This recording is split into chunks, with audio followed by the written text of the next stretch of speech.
Alhamdulillah wassalatu wassalamu ala sayyidina Rasulillah wa ala alihi wa ashabihi wa man walah wa la hawla wa la quwata illa billahil aliyyil azim. Subhanaka la ilma lana illa ma 'allamtana innaka antal alimul hakim. Ikhwani rahimakumullah, alhamdulillah pagi hari ini Allah beri kesempatan waktu kepada kita semua sehingga kita sama bisa hadir di Majlis Darul Mustafa. Semoga kehadiran kita selalu mendapat keberkahan daripada Allah Subhanahu wa taala dan kelak syafaat dari Nabi kita Muhammad sallallahu alaihi wasallam. Ya. Saya hanya menggantikan daripada kekosongan waktu daripada Al Habib Alwi. Kebetulan ada kitab di sini saya buka. Di dalam kitab Syarah Ugudul Lujain fi Bayan Huguguz Zawjain, Ta'lif al-Fadil, pengarangnya adalah Syekh Muhammad Nawawi bin Umar al-Bantani.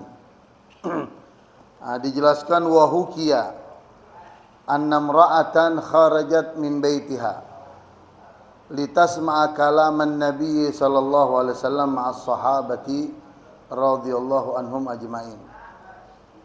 Fara'aha rajulun syabun fi tariq faqala laha ya khurmatu aina qasduki faqalat ana qasidutun nabiyyu sallallahu alaihi wasallam ajlisu indahu wa asma' kalamahu al-mali. Diriwayatkan dalam satu riwayat sesungguhnya ada seorang wanita salehah sahabiyah.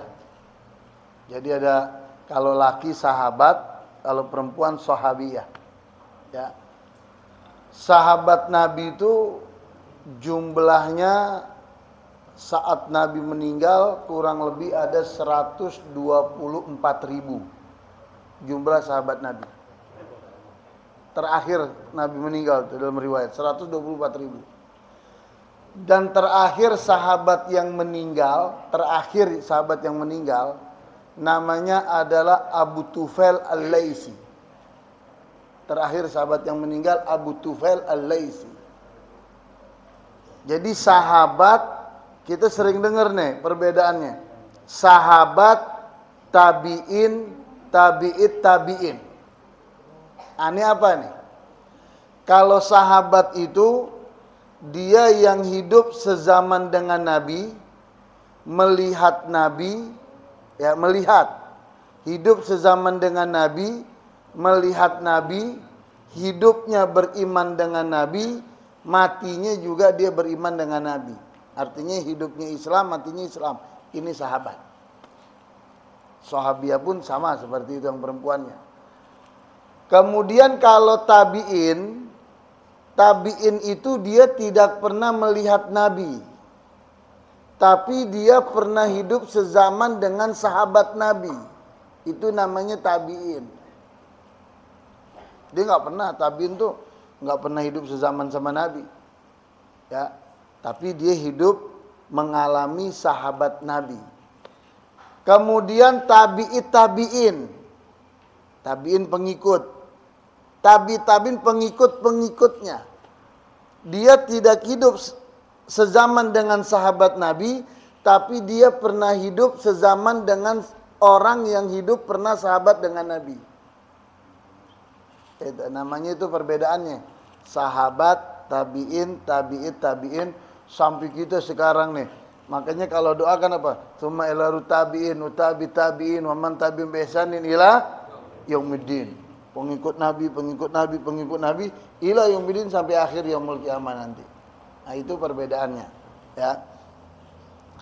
Diriwayatkan di dalam satu riwayat annamra'atan kharajat, ada salah seorang sahabiyah dia keluar min baitiha, dari rumahnya, litasma kalaman Nabi sallallahu alaihi wasallam. Dia keluar dari rumah bukan untuk dagang, bukan untuk hadir macam-macam. Dia keluar dari rumah untuk dengar omongannya Nabi, mau hadir majelisnya Nabi. Ini sahabiyah. Ya. Ma'as sahabat radhiyallahu anhum ajma'in. Yang mana Kalau Nabi mengajar itu banyak yang hadir, dipenuhi itu masjid. Masjid di mana Nabi ngajar itu penuh. Ini sahabiah perempuan ini soleha muti'ah, dia ngaji.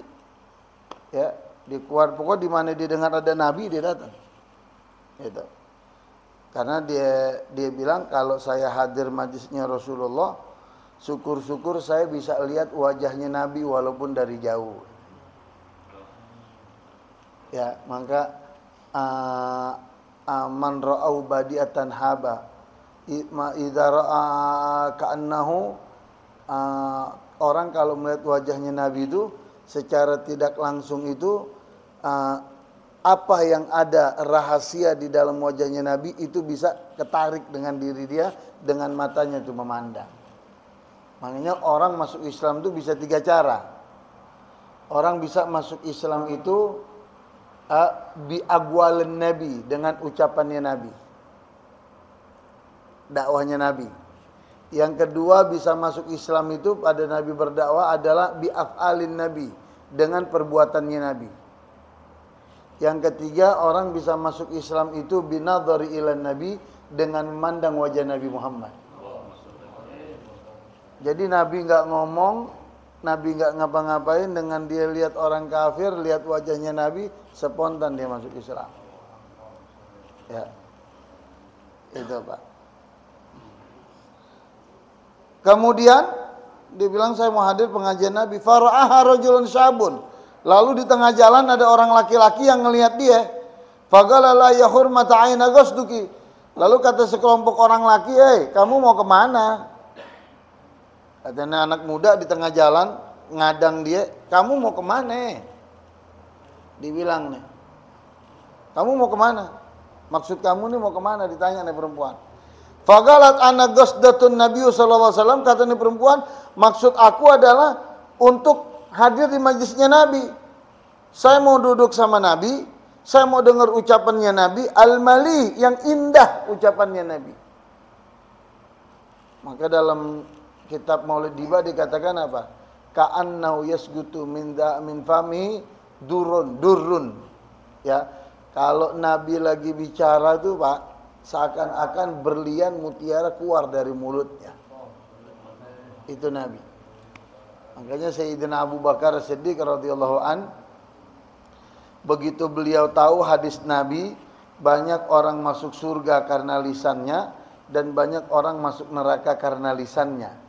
Begitu beliau tahu hadis Nabi, Nabi mengucapkan seperti ini, semenjak itu kata Sayyidina Abu Bakar, aku takut masuk neraka sebab lisan saya, kata Sayyidina Abu Bakar. Akhirnya diambil sebatu atau batang-batang kayu yang kering, itu ditaruh di atas lidahnya Sayyidina Abu Bakar. Untuk menjaga lisannya jangan banyak ngomong. Jadi kalau beliau mau ngomong, itu batu diangkat dari lidahnya baru beliau ngomong. Makanya kata Sayyidina Abu Bakar, kalau aku bisa memberikan isyarah kepada orang, aku akan bicara dengan orang itu dengan cara isyarah, nggak pakai mulut. Takut lisan dituntut nanti. Tapi kalau misalnya harus pakai lisan juga, aku akan bicara secukupnya, kata Sayyidina Abu Bakar. Diangkat itu batu, beliau ngomong. Ini sahabat Nabi Pak, menjaga lisannya takut dari api neraka sampai sebegininya coba. Bagaimana kita? Bagaimana coba kita sekarang? Ya. Akhirnya begitu dia tahu hadis ini, tapi kalau Nabi ngajak bicara, ketemu Nabi misalnya nih, Nabi ngajak ngobrol, diangkat, kata Syekh Abu Bakar, kalau aku bertemu dengan Nabi, Nabi bertanya, aku angkat ini batu di atas lidah aku. Aku sengaja biar Nabi ngajak ngobrol dengan aku akan mendengarkan. Kalau Nabi tanya, aku akan langsung jawab. Kenapa?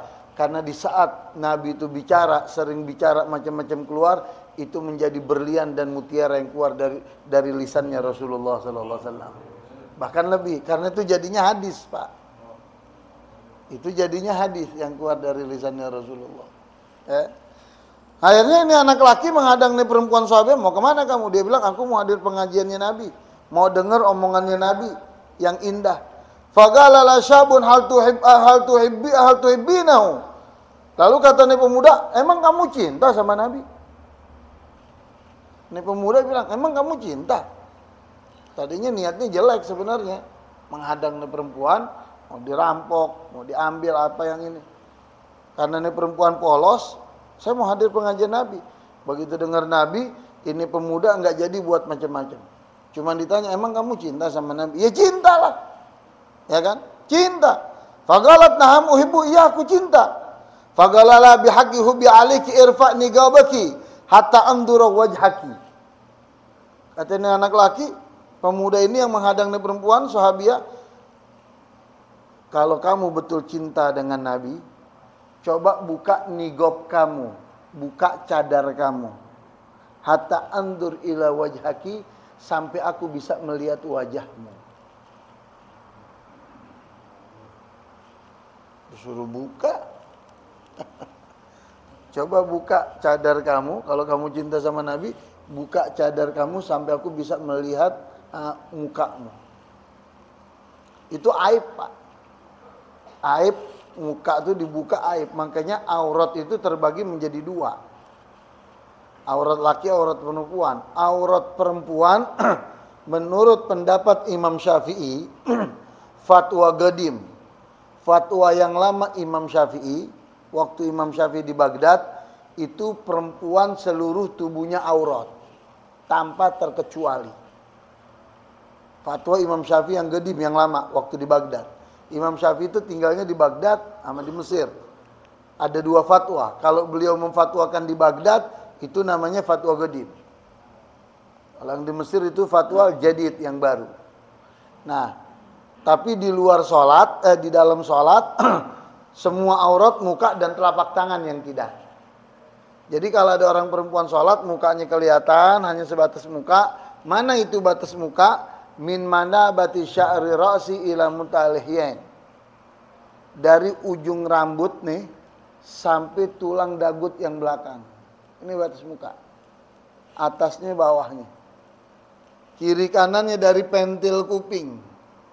Dari pentil kuping, kiri dan kanan. Jadi kita gini kan, Pak. Gini kan nih. Ini pentil kuping nih. Taruh jempol kita giniin nih. Nih. Ini pas nih batasnya muka nih. Turun ke bawah. Itu. Akhirnya katanya anak laki, coba duka. Tapi kalau fatwa Imam Syafi'i yang baru, kata Imam Syafi'i, perempuan auratnya di dalam sholat sama di luar sholat sama aja. Artinya di luar muka bukan aurat, telapak tangan bukan aurat. Tapi kalau ini ya aurat. Jadi kalau inti punya anak perempuan atau istri inti, sholat di rumah hati-hati pakai mukena. Mukena zaman sekarang tuh ada yang dimasukin di jempol deh. Ininya kelihatan. Ini nggak sah sholatnya. Hati-hati. Yang sah itu ini, kalau kelihatan ini. Dalam ini luar, nggak sah. Nah lalu bagaimana yang bagus pakai mukena? Mukena zaman dulu yang bagus. Mukena zaman dulu yang gombrong tuh. Yang gombrong itu sangat bagus. Itu. Makanya jangan pakai mediin sekarang, Pak. Mediin sekarang rusak, ya. Kemudian katanya perempuan, katanya anak laki yang muda, buka coba muka kamu, saya mau lihat. Falamma halafa bihubin Nabi sallallahu alaihi wasallam kasyafat lahu an wajhiha faraaha. Ya kan? Tatkala wanita itu disumpah, ya kan? Coba buktikan. Oh, kamu mau bukti kalau aku cinta sama Nabi? Dibuka. Dibuka, habis dibuka ditutup lagi. Nah laki udah lihat itu wajah perempuan, udah dibuka ditutup lagi. Ini sahabiah ini polos. Dia disumpah, betul kamu cinta sama Nabi? Iya, aku cinta sama Nabi. Ya kan? Coba buka. Katanya perempuan, yang lain bagaimana? Enggak, saya mau lihat muka kamu. Ya kan? Karena dia udah disumpah, dia buka sedikit, tutup lagi. Tsumma inna lama raja'at akhbarat zawjiha bima jara laha ma'asyab. Ya. Begitu dia pulang sampai rumah nih perempuan habis ngaji sama Nabi, udah selesai dia ngaji, dia pulang. Dia cerita sama suaminya. Ada suaminya dia cerita, tadi saya di jalan ketemu orang menghadang saya, dia tanya, kamu mau kemana? Saya mau hadir majelisnya Nabi. Terus dia bilang, emang kamu cinta sama Nabi? Ya saya cinta sama Nabi. Disumpah, bihakin Nabi, dengan haknya Nabi, kalau kamu cinta coba buka niqab kamu, buka cadar kamu. Ya aku buka. Begitu diceritain sama suaminya, falamma sami'a zawja kalama taghayyarat hatiruhu. Begitu suaminya dengar cerita istrinya ini, cemburu. Orang laki ini suaminya cemburu. Kok lu bisa-bisanya bahasa kita, muka lu buka, ya wajar cemburu, betul apa enggak? Orang punya sifat cemburu tandanya sayang, cuman jangan kelebihan.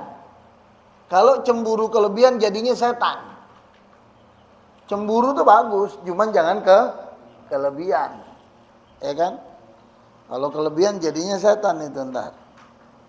Kemudian falamma sami'a zawja kalamu taghayyara dhuru wa qala fi nafsi la budda min a'lam sidqaha min kizbiha li arta minha wa la budda min amtahinaha. Kata suaminya, wah kamu udah berbuat begitu. Dalam diri suaminya bilang apa? Kalau gitu gue pengen uji lo. Dalam hati suaminya nih, gue bakal uji lo betul-betul cinta sama Nabi apa cuman pura-pura ngunjukin tuh muka sama tuh orang. Biar hati aneh tenang, katanya laki. Gue mau uji. Kata suaminya dalam hatinya, dia gak ngomong, dia pengen uji.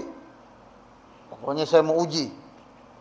Apa ujiannya? Fa'augadala nur wa huwal mahallu ladzi yukmaru fihi al-hubza ala hayatil jurratin. Ya kan? Maka dinyalain api dinyalain, dibakar kuali, panci gede ditaruh air, bawahnya dibakar api, sampai itu air mendidih menggolak-golak. Nih, bukti kalau orang cinta sama Nabi yang sebenarnya bukan palsu cintanya. Nih bukti. Ya kan, buktiin cinta sama Nabi, disuruh buka mukanya, saya pengen tes. Dibakar itu api, panci gede, tungku gede, ya kan? Wasabara alaiha hatta stadda lihibuhu, tsumma qala laha bihaqqin nabi udkhulit tanur. Akhirnya datang ini istrinya, kata suaminya apa? Sini, ya kan? Bihaqqin nabi, dengan haknya Nabi. Udkhulit tanur, kamu masuk ke kuali coba. Kamu kan cinta sama Nabi, cinta. Bihaqqin Nabi. Dengan hak sesungguhnya kamu cinta sama Nabi, coba kamu masuk itu ke kuali itu. Masuk ke kuali, ke panci gede, udah ada air menggolak-golak. Kata istrinya, kenapa saya harus seperti ini, katanya. Ya kan? Pokoknya udah, masuk. Ya kan? Masuk. Disuruh suaminya untuk membuktikan kalau dicinta sama Nabi, buktiin, kata suaminya, masuk ke panci. Kalau perempuan sekarang bagaimana begitu? Akhirnya Pak, dia masuk nggak berpikir panjang, suaminya bilang buktikan kalau kamu cinta sama Nabi, masuk. Dia masuk, ini perempuan, istrinya, ke dalam panci, lagi menggolak-golak, mendidih, begitu masuk ditutup, itu tungkunya, pancinya ditutup. Harapan suaminya biar mateng loh, biar mateng, dan gue mau buktiin lo betul-betul cinta sama Nabi apa kagak, ya kan? Falamma halafa bihaqqin Nabi sallallahu alaihi wasallam alqat nafsaha fihi wa hawanat biruya likauniha sadiqatan fi mahabbatin Nabi sallallahu alaihi wasallam. Maka ketika wanita itu bersumpah sebelum dia masuk ke panci tersebut, ya kan? Dia bersumpah demi hak Nabi, maka dia menjatuhkan dirinya ke dalam tanur, ke dalam panci tersebut, ya kan? Wanita itu dianggap remeh oleh suaminya, nyawanya dianggap remeh, karena dia benar-benar mencintai Nabi, dibuktiin.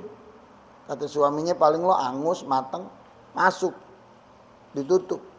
Falamma ra'a zawjuha waqa'at fit tanur wa ghatashat fihi hazina 'alaiha wa 'alima anna shadiqatun fi qawliha. Begitu udah berapa jam dibuka lagi itu panci, itu tanur dibuka panci. Begitu dibuka dia lihat istrinya nggak kenapa-napa. Istrinya nggak kenapa-napa, keluar lagi dari panci. Begitu keluar di depan suaminya duduk senyum biasa, ketawa ini itu. Diperiksa sama suaminya ada luka bakar apa enggak, ada melepuh kena air panas, dilihat dari ujung rambut sampai ujung kaki dilihat nggak kenapa-napa nih istri saya. Subhanallah. Karena dia udah bersumpah cinta sama Nabi, itu air yang menggolak-golak nggak bisa membakar dirinya. Sallu ala Nabi. Sallu ala Muhammad. Bagaimana api dunia mau ngebakar, Pak? Begitu Nabi dilahirkan oleh Allah, wa gubaila fajrin abrazat samsul huda. Sebelumnya waktu fajar dilahirkan Nabi, ada api. Sebelum Nabi dilahirkan, itu api usianya udah ratusan tahun. Bahkan itu api menjadi sesembahan. Dijadikan Tuhan, itu api disembah. Udah ratusan tahun itu api umurnya. Ya kan? Begitu Nabi lahir, itu api yang gak pernah mati, udah ribuan tahun. Nabi lahir, itu api dengan sendirinya pada mati dengan lahirnya Nabi Muhammad. Ya kan? Apalagi cuman air mendidih. Cuman pertanyaannya, kalau lo suruh buktiin begini bisa apa enggak kira-kira? Habib dulu deh, gue gak bisa deh. Kalau itu Habib dulu nggak bisa deh. Ya. Ini kelasnya udah tinggi, sekolahnya udah tinggi kalau ini. Ya, kalau kita ngajinya masih kena angin. Kalau anginnya lagi enak, enak. Ya, kalau anginnya lagi enggak. Ya, kita tergantung angin, ya kan? Makanya kemana ente nggak ngaji? Iya, ini lagi ada pikiran nggak enak, ya kan? Masya Allah. Ya.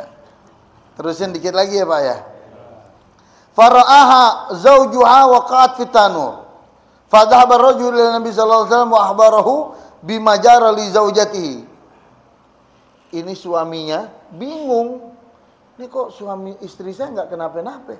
Saking ketakutannya salah ini sahabat. Dia lari, dia datangi Nabi Muhammad SAW. Jaran Nabi, dia lari, dia ngadu kepada Nabi. Apa yang dia lakukan kepada istrinya, takut dia salah. Istrinya betul-betul cinta sama Nabi, mau hadir pengajian Nabi, karena cemburu buta dia dimasukkan ke dalam panci, takut dia salah. Tapi nggak kenapa-napa istrinya. Faraja wa kasyafa anhan nar. Ya kan? Lalu laki itu pulang dan mematikan, ya, api itu dimatikan. Apinya dimatikan dari istrinya. Fawajadaha salimatan. Jadi begitu dia datang ngadu sama Nabi, kata Nabi, irja wakshif an hatta nur. Ini belum diangkat nih, maaf saya terbalik. Waktu dimasukin ke panci, udah ditutup pakai tungku. Dia cerita sama Nabi nih, suaminya, sakit hati. Saya sakit hati ya Rasulullah. Dia begini, berkata Nabi, ya sudah, sekarang gini aja, kamu pulang ke rumah, wakshif an hatta nur, buka, ya, kamu pulang, kamu buka, ya kan, istri kamu tuh dari tanur itu, dari tungku, ya kan. Faraja wa kasyafa anha. Begitu dia pulang sampai rumah, dibuktiin, dia kerjakan perintahnya Nabi, dimatiin apinya, udah dimatiin apinya. Habis itu diangkat. Fawajada salimatan waqad ballaha al-arqu ka'annaha fi hamamin aw muktasilin bil ma'lahar. Lalu ia menemukan istrinya begitu dibuka selamat, enggak kenapa-napa. Hanya basah dengan keringat, seakan-akan istrinya itu habis mandi dengan air hangat. Jadi buka, keluar istrinya senyum, cuman basah semuanya, namanya di air basah, Berkeringat aja kayak habis mandi air hangat. Subhanallah. Allahu Akbar. Bagaimana coba tuh? Itu baru di dunia cinta dengan Nabi Muhammad. Bagaimana di akhirat nanti kita cinta sama Nabi Muhammad? Pertanyaannya, manusia yang hidup tuh dari zaman pertama kali Allah ciptakan Nabi Allah Adam sampai nanti terakhir manusia yang Allah ciptakan, ya kan? Itu akan dibangkit di padang mahsyar. Pertanyaannya, bagaimana Nabi bisa ngenalin umatnya? Bagaimana? Satu, Nabi bisa ngenalin umatnya. Kalau umat banyak berselawat dengan Nabi Muhammad, maka Nabi gampang membedakan, oh itu umat aku. Kenapa? Dia berselawat dengan Nabi Muhammad. Karena begitu dikumpulin manusia di padang mahsyar itu Pak, umatnya Nabi yang selalu berselawat sama Nabi, itu ada cahayanya, ada tandanya khusus di dalam dirinya dia. Sama kayak Bapak, saya kasih contoh, mohon maaf, Bapak punya kuda. Ribuan kuda Bapak. Tapi kuda Bapak warnanya semua hitam. Ada beberapa kuda yang palanya itu putih. Bapak naik ke tempat tinggi, sulit atau tidak Bapak membedakan kuda yang palanya putih? Enggak sulit. Oh tuh. Itu kuda bos ini. Kenapa? Palanya putih itu. Enggak sulit kita bedakan. Begitu juga nanti kita di hari kiamat, di saat manusia, di saat makhluk Allah kocar kacir lari, datang ke Nabi Allah Musa minta tolong, nggak ditolong. Nggak bisa nolong Nabi Allah Musa, bagaimana? Datang kepada Nabi Allah Adam, dia bilang apa? Ya Adam, anta abal bashar. Wahai Adam, kamu manusia yang pertama kali Allah ciptakan. Tolonglah kami di saat matahari di atas kepala sejengkal di padang mahsyar. Kata Nabi Allah Adam, sendiri-sendiri. Nabi Musa sendiri-sendiri, nggak berani. Datang ke Nabi kita Muhammad. Allah katakan dalam Al-Quran apa? Di dalam surat Yatasa'alun, la yatakallamuna illa man adina lahur rahman wa qala sawaba. Nanti di hari kiamat Pak, ikhwan, di hari kiamat tidak ada satupun makhluk Allah yang diizinkan bicara di saat matahari di atas kepala manusia sejengkal, illa man adina lahur rahman, kecuali yang mendapatkan izin dari Allah. Siapa yang mendapatkan izin dari Allah? Hanya satu makhluk Allah yang bernama Muhammad sallallahu alaihi wasallam. Selain itu nggak ada yang diberikan izin. Makanya begitu umat datang kepada Nabi, minta pertolongan, minta syafaat, ya. Makanya waktu terakhir Nabi meninggal, ada satu doa yang aku nggak minta di dunia ini, kata Nabi bicara dengan malaikat Jibril. Apa doa itu? Nanti doa itu akan aku minta di padang mahsyar di hari pembangkitan nanti. Jadi Nabi ngumpetin doa yang diumpetin sama Nabi untuk umatnya yang Nabi nggak sebutin di dunia, Nabi nggak mintanya di akhirat itu di padang mahsyar. Apa? Waktu umat itu berbondong-bondong, bukan cuma umatnya Nabi, semua umat datang minta pertolongan, ya kan? Nabi nggak bisa bilang nafsi-nafsi sendiri-sendiri. Tapi Nabi melaksanakan sholat. Begitu Nabi sholat, Nabi tidak bangun dari sujudnya. Nabi minta sama Allah doa yang Nabi nggak minta di dunia, ya kan? Nabi sujud, Nabi minta sama Allah. Akhirnya Allah melalui malaikat Jibril. Apa kata malaikat Jibril? Allah mengatakan, ya Muhammad, ya kan? Wahai Muhammad, kata Allah, irfa' ra'sak, bangunlah kamu dari sujud, angkat kepala kamu, kata malaikat Jibril. Wasal tu'ta, minta apa yang kamu mau, pasti akan diberikan oleh Allah, kata malaikat Jibril. Apa yang Nabi minta, itu yang di dunia yang Nabi nggak minta. Washfa' tu syafa'. Ya, kalau kamu mau memberikan syafaat pertolongan kepada umat manusia ini, tu syafa', maka Allah akan tolong ini semua umat karena permintaan kamu ya Rasulullah. Coba kita bayangin Pak, Nabi ditawarin macam-macam, nggak minta. Mintanya, Nabi nggak pernah minta kepentingan pribadi. Bahkan akhir hayatnya Nabi meninggal, Nabi punya istri. Nabi punya anak, Nabi punya cucu. Kalau kita ditawarin macam-macam, taruh deh kita mintain untuk teman kita, untuk sahabat kita, untuk tetangga kita. Tapi kan kita ingat untuk istri kita, untuk anak kita kan ingat. Ini Nabi, kalau diminta enggak pernah Nabi ngucap untuk istrinya, untuk anaknya, untuk cucunya, enggak. Makanya waktu Nabi mau meninggal, akhir hayatnya Nabi, ya kan? Sebelum malaikat Israel mencabut nyawanya, Allah perintahkan kepada malaikat Israel, boleh kamu cabut itu ruh Nabi Muhammad kekasihku, tapi ada satu syarat kata Allah kepada Israel. Apa? Kamu izin terlebih dahulu kepada kekasihku, diizinkan atau tidak untuk ruhnya itu dicabut. Malaikat Israel disuruh izin sama Nabi. Kira-kira Israel sama kita izin apa enggak nih? Kapan kira-kira gitu? Wallahu a'lam, ya Allah biha, ya Allah biha, ya Allah bihusnil. Udah, makanya kita hidup amal baik aja deh, ngaji begini. Ini Pak, Bapak nih ngaji begini, kata Habib Abdullah bin Al-Haddad Sabratib. Bapak ngaji begini, dampaknya nih jangan main-main Pak. Bapak hadir pengajian seperti ini, kadang gurunya ada, kadang enggak. Hadirnya Bapak itu menyebabkan salah satu asbab mati dalam keadaan husnul khotimah. Hadirnya aja tuh, belum lagi manfaatnya. Ya, nah, jadi itulah Pak cerita Nabi di akhir hayatnya. Kenapa saya katakan Nabi memikirkan umat? Waktu Nabi mau meninggal, begitu sudah diizinkan oleh Allah, Nabi mengizinkan Israel untuk mencabut ruhnya. Siti Fatimah itu putrinya Nabi, satu-satunya putrinya Nabi, ya kan? Begitu melihat Israel masuk, takut Siti Fatimah. Lalu Siti Fatimah menanyakan, itu siapa wahai ayah? Sangat menakutkan, menyeramkan. Kata Rasulullah, ayahnya itu malaikat Israel. Dia datang minta izin kepadaku untuk mencabut ruhku. Lalu bagaimana? Ya aku izinkan. Menangis Siti Fatimah, dipeluklah ayahnya Rasulullah. Ditaruh kepalanya Rasulullah di paha Siti Fatimah. Ditaruh di atas pahanya sambil dipeluki. Nah, di saat itulah Rasulullah pulang ke rahmatullah.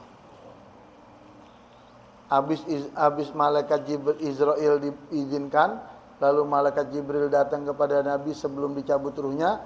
Kata malaikat Jibril, aku akan kembali ke arsy Allah untuk mempersiapkan ruh kamu wahai kekasih Allah. Itu ya, makanya orang yang cinta sama Nabi nggak ada ruginya. Beb, kita kalau cinta sama Nabi yang seneng Nabi.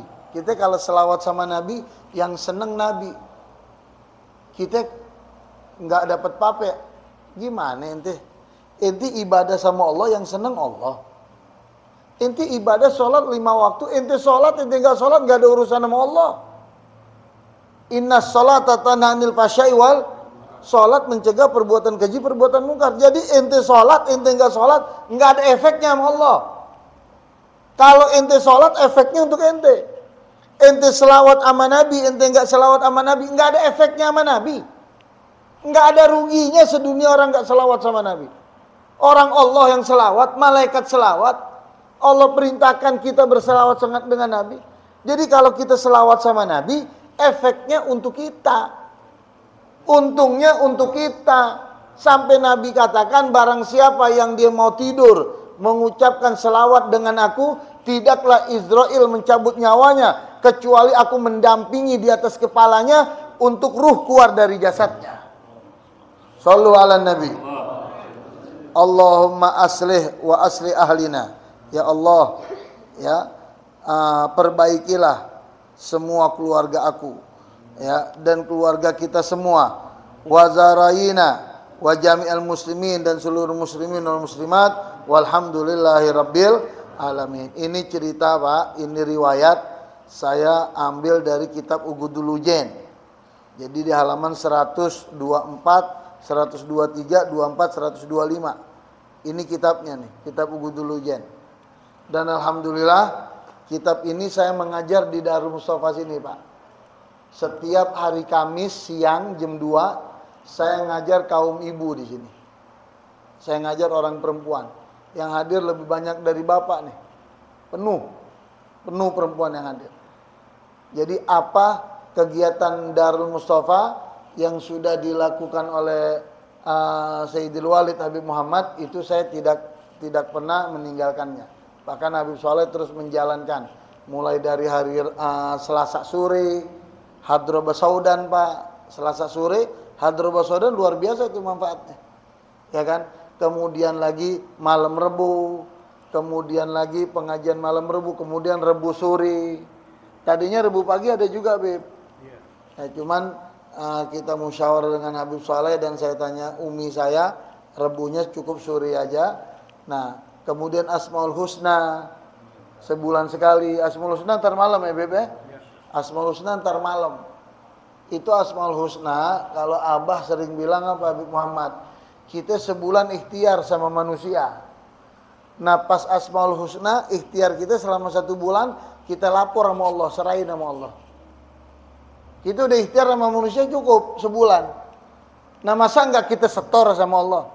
Nah, waktu Asmaul Husna itu ikhtiar sebulan kita setor sama Allah, kita serahin sama Allah. Itu kata Abah begitu. Jadi serahin sama Allah tuh pas Asmaul Husna, ikhtiar kita. Kadang yang udah sebulan kita ikhtiar lupa. Ikhtiar ngasih unjuk orang rumah, ikhtiar lupa. Begitu kita serahin sama Allah, seminggu berikutnya datang, dapat komisi. Kita udah lupa ngunjukin orang rumah, tahu tuh dapat komisi. Nggak banyak komisinya, cuma 870 juta, kan lumayan. Gede apa nggak kira-kira itu duit? Ya, alhamdulillah. Nah, jadi itu dan saya tambah kegiatan Darul Mustafa hanya sejam, itu pun kurang, hari Kamis. Jadi saya sampaikan begini bagi bapak, ibu, bisa ajak anaknya, istrinya. Ya, jadi ajak istri inti, suruh anak inti naikin, anterin ke sini jam 2, anterin setengah 2 sampai ada zikir dulu. Nah, ini saya ajarkan di sini dan baru aja hatam 2 minggu lalu ini. Ini kitab ini membahas kewajiban suami dan istri. Apa haknya istri terhadap suami, apa haknya suami terhadap istri, apa haknya orang tua terhadap anak, apa haknya anak terhadap orang tua. Ini di sini pembahasannya detail. Ini udah hatam. Udah 2 kali hatam perempuan saya ngajar sini. Kitab Safinatun Najah sudah hatam. Nah, sekarang saya mengajar lagi di sini, itu kitab Hadis Arba'in Nawawiyah. Hadis Arba'in. Jadi saya himbau, saya ajak, ente orang punya istri, ente punya anak perempuan, Beb, istri saya alasannya anak kecil, bawa anak ente. Beb, anak saya masih kecil, bawa. Banyak yang bawa anak kok nggak apa-apa. Nah, jadi insya Allah intinya ngaji, istri ente juga ngaji, dapat semuanya. Wallahu alam bisawab. Mungkin itu yang bisa saya sampaikan. Nanti ditutup doa dengan Habib Saleh. Jangan lupa nanti malam Asmaul Husna, dan doakan insya Allah acara haul di Aceh, acara haul Abah di Aceh sekaligus maulid tanggal 15 Desember. Sebulan lagi. Tanggal 15 Desember hari Minggu, insya Allah kalau tidak ada halangan yang akan hadir di sana. Banyak yang sudah ngomong mau datang, termasuk Habib Ismail Al-Hawi sama Habib Ading, anaknya Habib Mategal ini, rencana pada mau datang ke sana. Ya, nah insya Allah yang akan mengisi tausiah di acara haul dan maulid nanti, kalau tidak ada halangan doain, yaitu Habib Rizik yang akan mengisi nanti. Jadi Habib Rizik insya Allah akhir bulan ini beliau pulang dari Saudi. Nah, dan juga jangan lupa kita hadir acara 212, reuni 212 di Monas. Ya, reuni 212 di Monas. Jadi itu saja yang saya sampaikan. Doakan biar kawan saudara-saudara kita, para pengurus di Simpang Ulim di Aceh sana, yang mereka sekarang sedang berusaha untuk acara tersebut dimudahkan, dilancarkan oleh Allah Subhanahu wa taala. Bagi jamaah yang mau pergi juga bisa. Jamaah mau pergi gampang. Kalau dari sekarang misalnya tiketnya dibelikan murah, mungkin bisa 3 juta pulang pergi ke Medan. Nanti dari Medan kita siapin mobil langsung ke Simpang Ulim.